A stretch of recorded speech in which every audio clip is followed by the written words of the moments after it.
How's everybody doing out there? My name is Duane Fletcher from Fletcher Community Media. Um, Many of you may know me by the some of the books that I write. I write action novels. Uh, 13 Miles to Miami. This is my new book. I got two new books out. 13 Miles to Miami Prototype Act Two. This is a really good book. Uh, uh, I'll tell you what it's about. There's a very popular college football player that gets a NIL deal, and but he never gets drafted. So he ends up owing like gambling debts to some Russian mafia type people, and they want the car that he's driving that he got from a luxury car company. And basically, the luxury car company gave him a prototype by accident. By accident, they gave him this prototype car. Does all kind of fancy stuff, state of the art stuff. And the luxury car company, they want the car back before the Russians find out that it's a prototype, because they're going to try and steal it and stuff like that. So this is a really good book. If you get a chance to check it out, 13 Miles to Miami Act 2 Prototype. Very good book. It's on blurb.com under author named Duane Fletcher. Also, here we go. The Undertow by Duane Fletcher. Okay, this is a really good book. Really good book. Okay, this is also a brand new one. In this book, a very close friend of the hero drowns in Costa Rica, and he has to go to Costa Rica to basically uh, investigate what actually happened to him. Now, I'll tell you how I ended up writing this. I'll give you a little story on it. Malcolm Jamal Warner of the Cosby Show recently drowned in Costa Rica, so I wrote a action novel. That basically that like as if what if I was a close friend of his that had to investigate it. And there's a lot of stuff on the internet that talks about this, that, and the other conspiracy theories. Some of it's a bit overboard. Some of it's AI generated AI generated stories and stuff like that. But I kind of personally took it to heart because I grew up in a Cosby Show type setting myself. I have a number of different doctors in my family. My aunt, my uncle, my stepfather's also a well-known pediatrician here in Jacksonville. And I've got relatives out of town. One of my uncles out of town was a heart surgeon. Um, and the thing is that basically, I kind of took it to heart when he died. So I wrote this action novel to basically hash through some of the stuff that was being said. And it's a really good action novel. So if you get a chance to check it out, The Undertow by Duane Fletcher. It's a really good book. It's on blurb.com under author named Duane Fletcher. Okay, now, that being said, let's get into the rest of the podcast. Um, uh, I want to know basically from my audience here, have any of you ever heard of any of this? We talk first about what's going on, like Venezuela, and I noticed that while Trump was talking about Venezuela and Cuba and Panama, there was a buzz on the internet that basically people started talking about the Bay of Pigs. When Kennedy tried to take Cuba. And the thing is that this one particular video resurfaced from many years ago, and it's by a guy who was a colonel in the Air Force. Now his name was, let's see, L. Fletcher Prouty. Well, Fletcher Prouty. Okay, so L. Fletcher Prouty. Now he was a colonel in the Air Force here in the United States, and now um, he's got a couple of videos on here. He's got a couple of videos on here where basically they talk about different stuff that had to do with Cuba and stuff like that. And one of the videos that really stood out to me because I watched it because I figured, well, if they got all of this stuff going on right now, what went wrong back then, and what could our country do better to not fall in the same trap? And now, uh, I'll give you some cliff notes that basically I took from it. Here, cliff notes here, and that's L. Fletcher Prouty. Now, Colonel Fletcher, Colonel Prouty, um, he um he basically says that the CIA asked him to train 3,000 Cubans living in exile here in Florida, and that he trained them different places. Trained some of them here in Florida. Trained some of them in uh, Arizona. He trained some of them in I think it was like Honduras or Nicaragua or somewhere like that. Now, um, after he trained them, at the last moment, General Beetle Smith. General Beetle Smith. Let's see. Let's look that one up too. General Beetle Smith. General Beetle Smith. General Beetle Smith, who was famous from World War II, took over the uh, took over the operation at the last minute. And if you read between the lines, it kind of sounds like he walked Colonel Fletcher's, excuse me, Colonel Prouty's men into a trap where they did not finish all of the sorties, and they didn't take out the air power that the Cubans had efficiently, and the supply boats were sank before they hit the beach and things like that.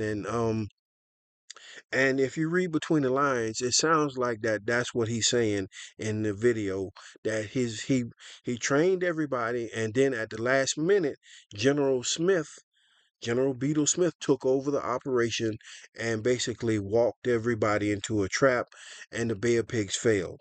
Now, some people say, well, why would he do that? Was it an accident? Why would he do that?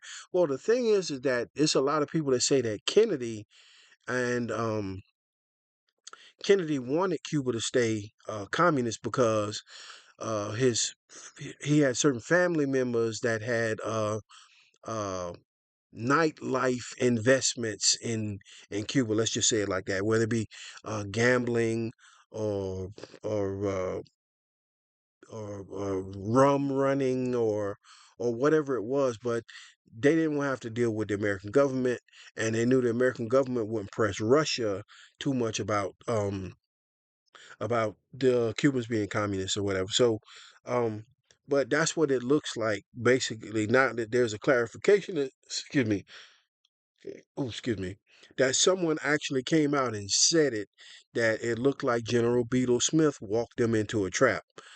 Now, at the last minute, he took over the operation and walked all the Cuban soldiers into a trap. The anti-Castro soldiers, he walked them into a trap. Now, um, I'm not saying that's what happened. I'm saying that that's the kind of gist when you watch the video, and you can watch it for yourself.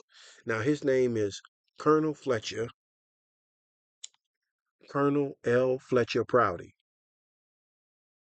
Colonel L. Fletcher Prouty. Now, you can watch one of the videos yourself when he talks about the Bay of Pigs, and how Kennedy and the CIA asked him to basically train some Cuban soldiers um, to try and overthrow Castro. Now, watch it yourself, and you get an impartial idea about what's going on with it. And I think that everybody should, like I said, I always tell everyone that's listening, don't take my word for it. Look it up for yourselves, and look at the video and see what you think. Now, Colonel Prouty, Colonel Fletcher, he was a Air Force colonel that worked for the CIA, and but what I want to talk about more specifically is General Smith. Now, many of you may know General Smith. Now, let's see.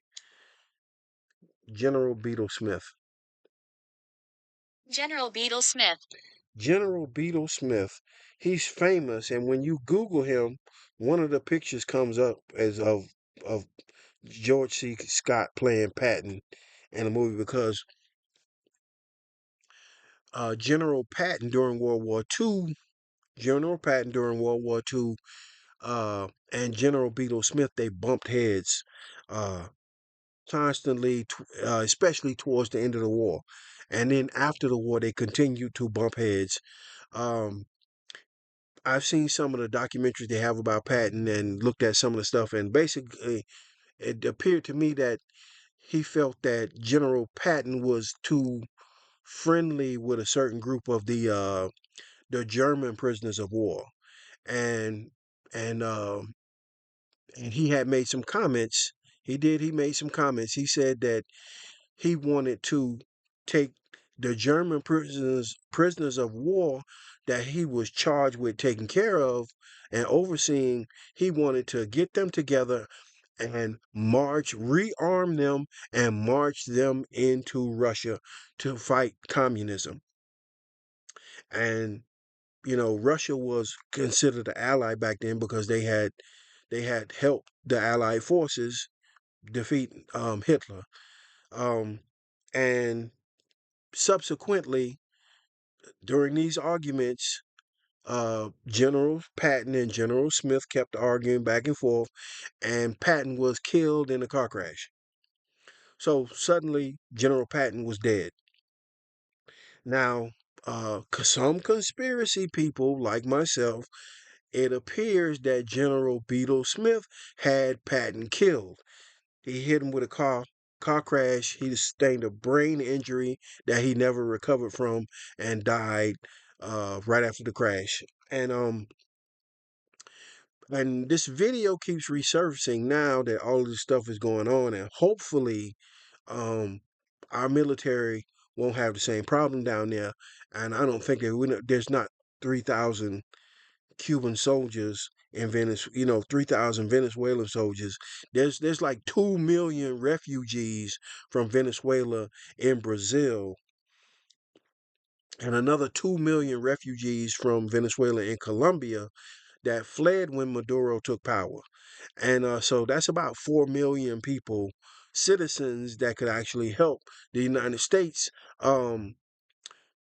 put a legitimate government back in power in Venezuela. And that's what I like. What I first thing I thought, oh my God, well, what if the same thing happens again? Hopefully I'm hoping and praying that our military is not walking to a trap down there. And I know there's a lot of people talking about the oil and stuff like that, but the bottom line is that this issue has been ongoing for a long, long time about communist influence on the Caribbean islands.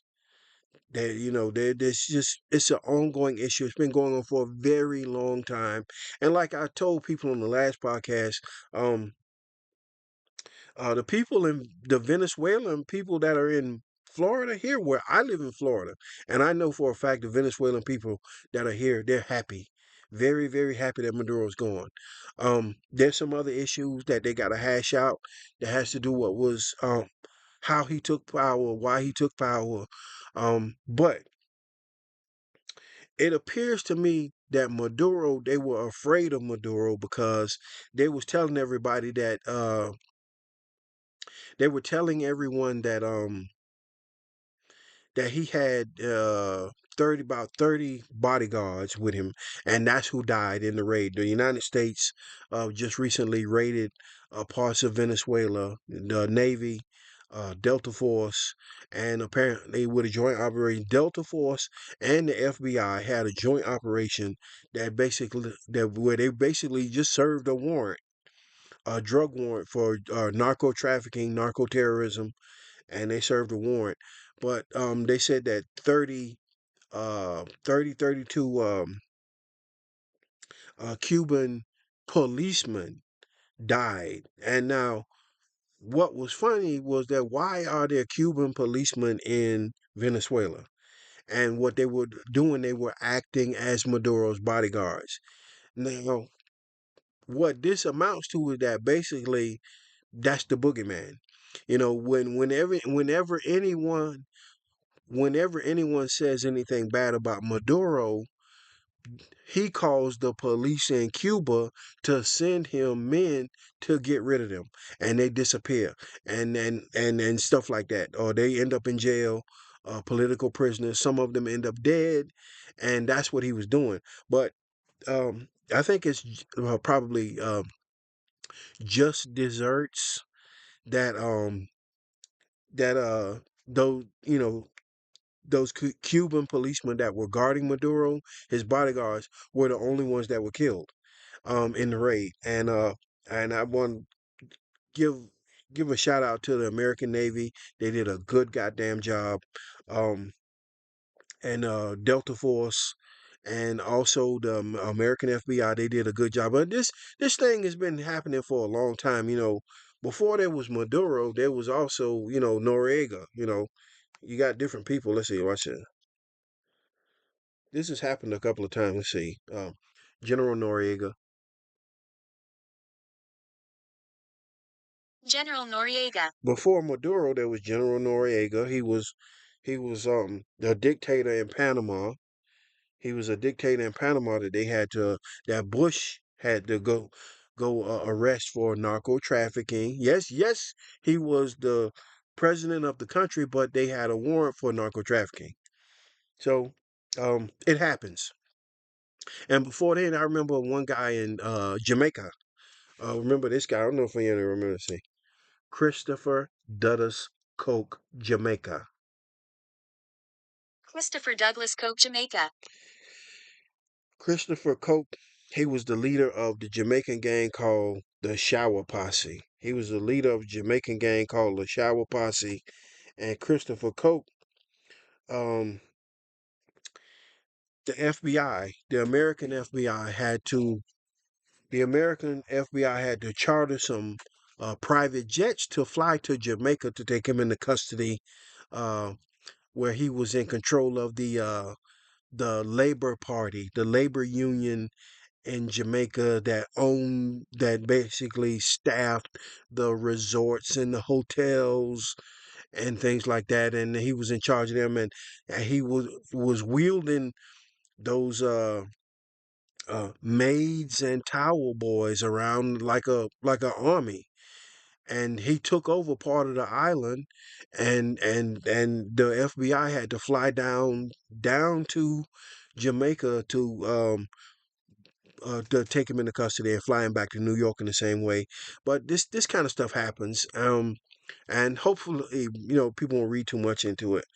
And well, I got a feeling what's going to happen next is that some of the oil executives they don't want to reinvest because they've been asked to leave Venezuela twice before. I know Exxon has, and they're gun shy about going back down there unless they get security guarantees. So what they're probably going to end up doing is is they need something by some security guarantees. But more than likely, we're going to end up with Halliburton.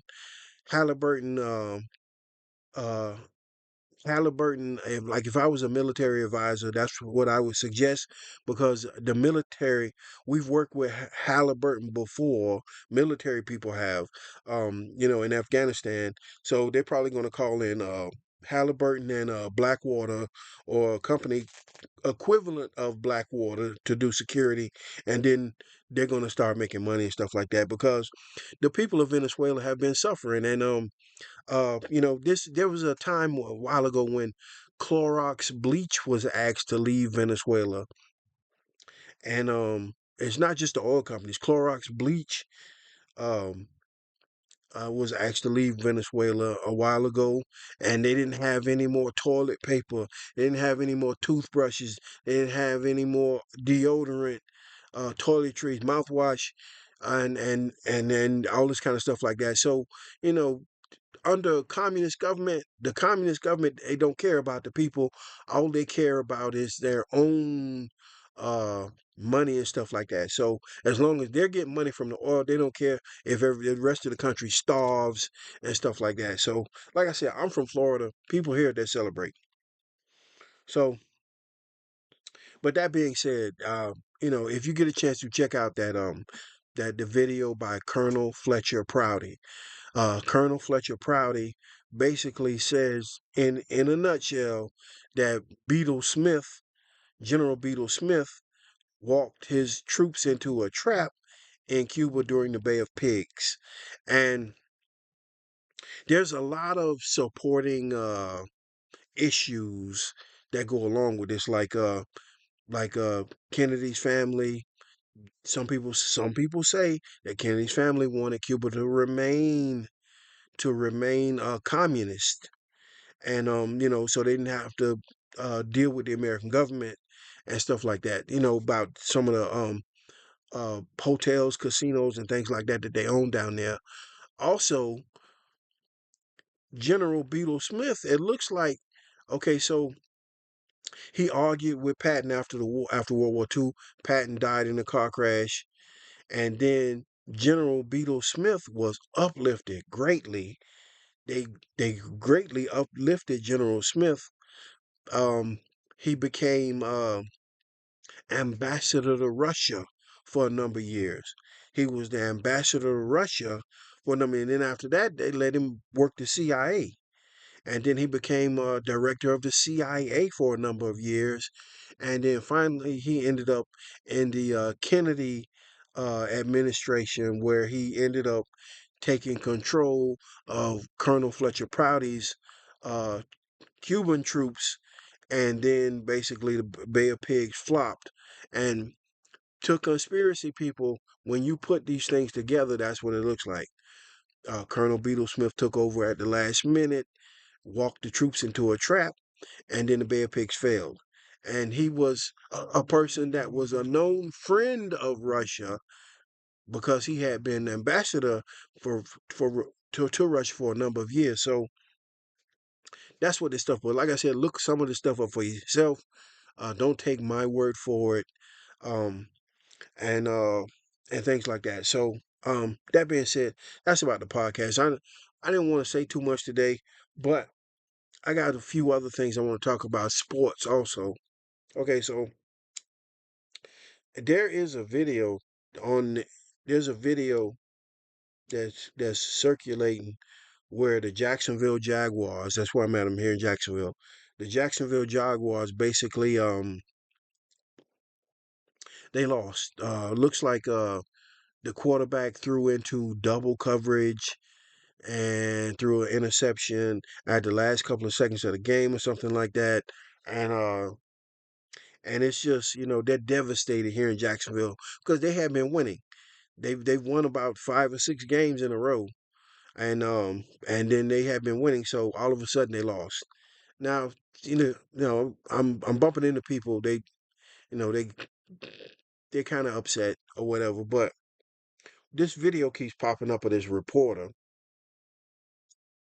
Let's see, Jacksonville Free Press controversy.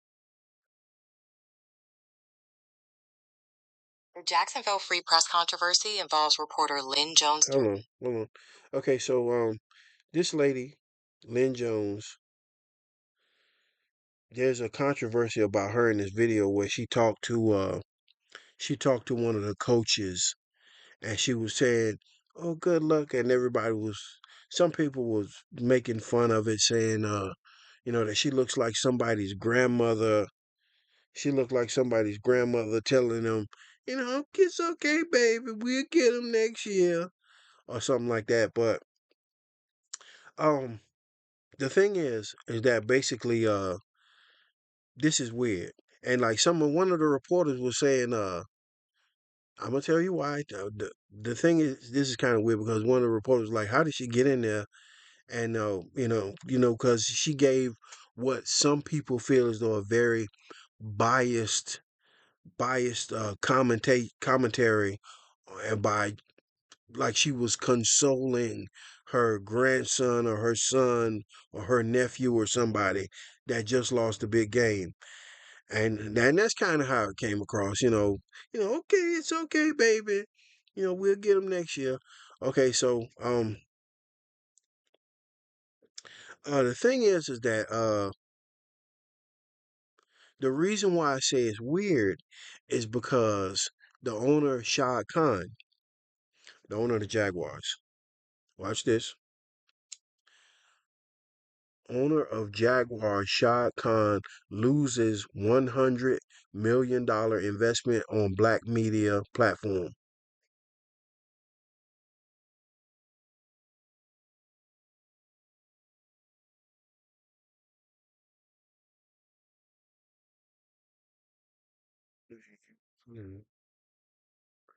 Black news channel shuts down. Shad Khan out $100 million. Oh,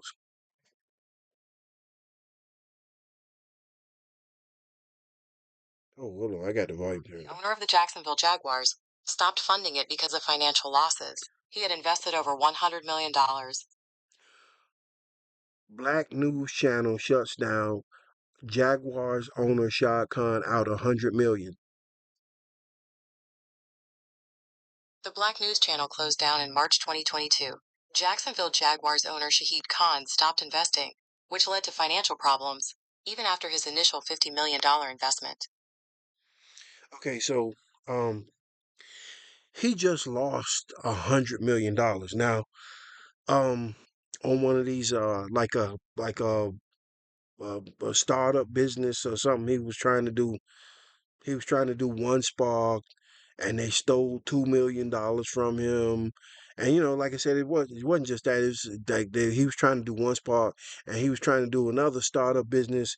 He wanted his own black news channel, and he gave the people $50 million, $50 million, and then after the $50 million, 2 years later they filed bankruptcy.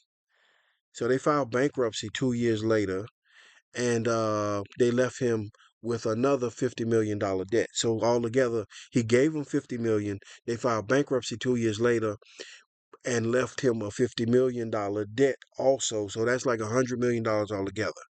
Um, and I'm surprised. I'm shocked that he let one of the smaller reporters come in there, because if you Google it, you can look at it for yourself. Jacksonville Free Press. If you go to it, I'll show you what it looks like. Let's see.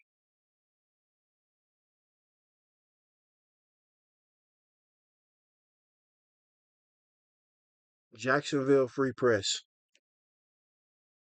Hold on, hold on. Jacksonville Free Press, Jacksonville, Florida. Okay, so we're gonna go here to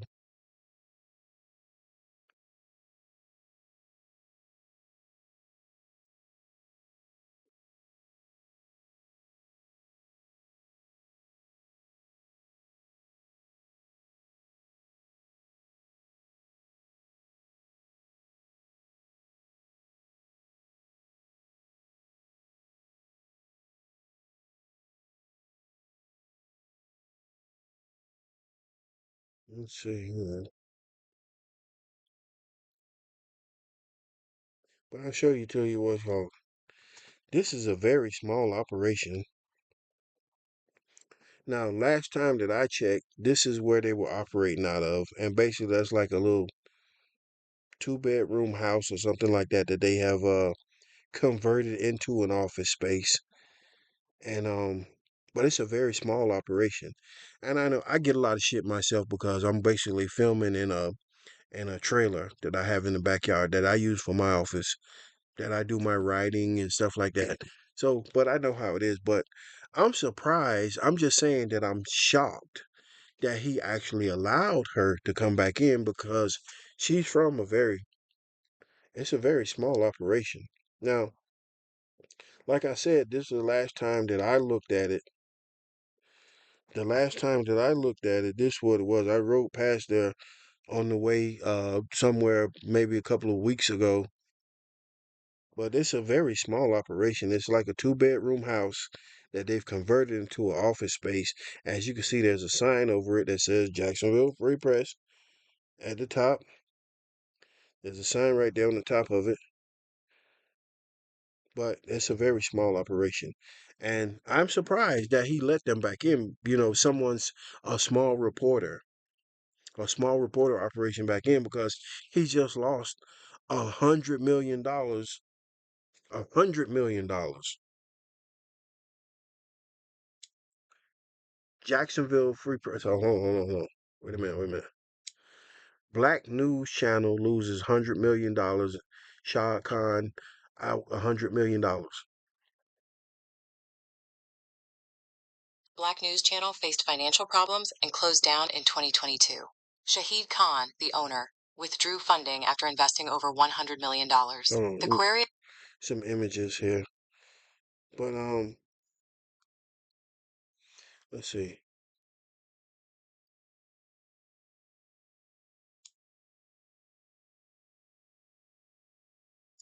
Black News Channel shuts down. Black News Channel shut down in March 2022 because of. But this is like some pictures off of like Google and stuff like that. But he gave these guys 50 million, and then they ran up another 50 million in debt and left him with $100 million bill. And then they filed bankruptcy, and that's why I said I was shocked that this even come to something like that because um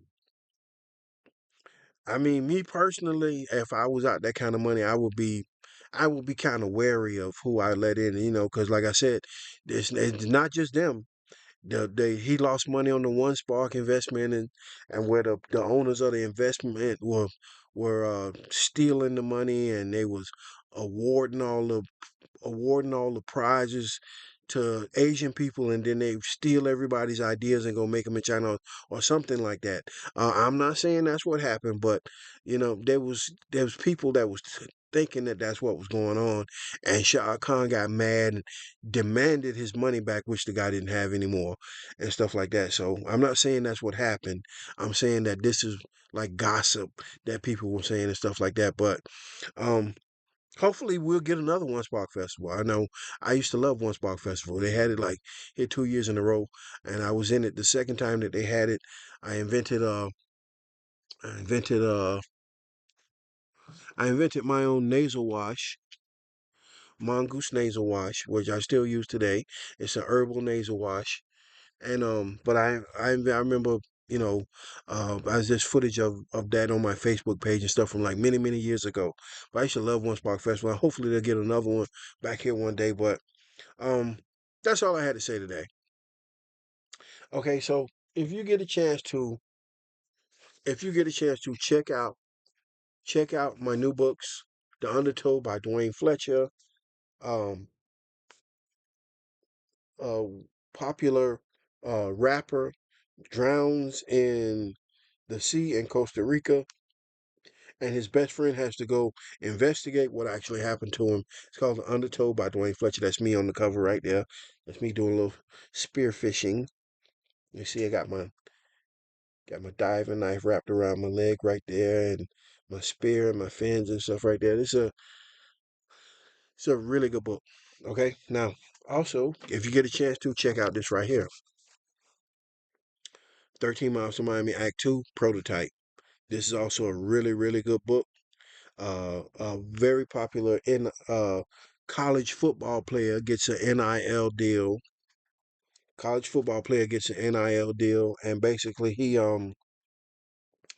he doesn't never get drafted, and he ends up owing money to the Russian mafia on some gambling debts, and they take the NIL deal luxury car from him, which the company gave to him by accident, and now the luxury car company wants the car back before the Russians find out it's a prototype. It's a really good book.